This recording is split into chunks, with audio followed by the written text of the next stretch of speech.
All right, everyone. So, as we talked about in Zoom, today's really our start of the study of the Dark Ages, or I like to call the Middle Ages. And really, those terms go together hand in hand.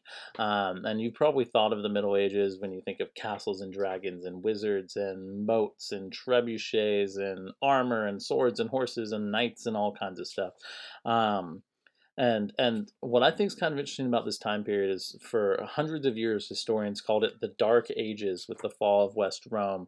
And I think it's a little more complicated than that. And so I want you to watch this video really quick. So go.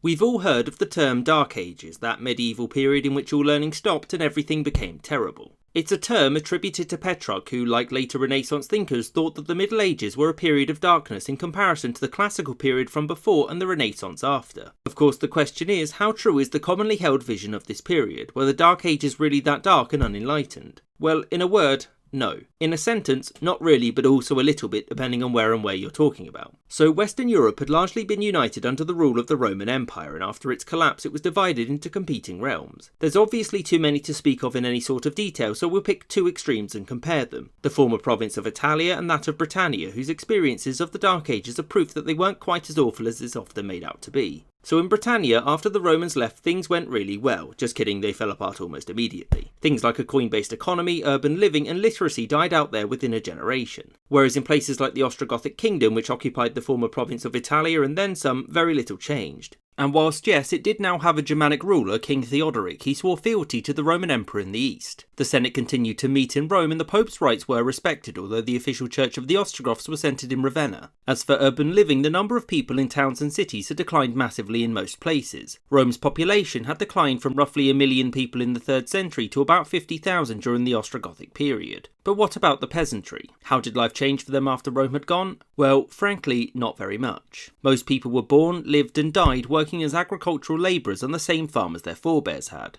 Localised famines were also much more common and couldn't be alleviated by a centralised authority, meaning that local starvation was much more common. This largely went away in Ostrogothic Italy when it was conquered in the 6th century by the Eastern Roman Empire, known then as the Roman Empire, which undermines Petrarch's notion of the post-Roman world being an unenlightened one because the Romans never went away. The Dark Ages did see many intellectual achievements though. Monasteries like Lindisfarne and Monk Wearmouth Jarrow produced great historians like Bede. In the Ostrogothic kingdom, Boethius wrote the Consolation of Philosophy, which is one of the most important medieval texts ever written. And in terms of architecture, buildings like Theodoric's mausoleum are testament to the fact that in the Dark Ages, things weren't as dark as they may seem.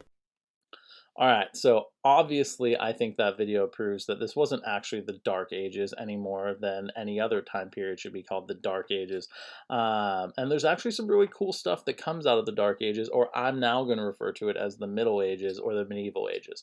And so we get some pretty ridiculously amazing castles and structures. Like, is that cooler than the Pantheon? I don't know, but it's definitely like on an even level to what Rome was producing at the time. And you also get some pretty amazing stained glass in churches, as well as like horrible illnesses that kill 40% of the population of Europe. And then you also get new armor, new weapons, new trebuchets, and new ways to destroy castles.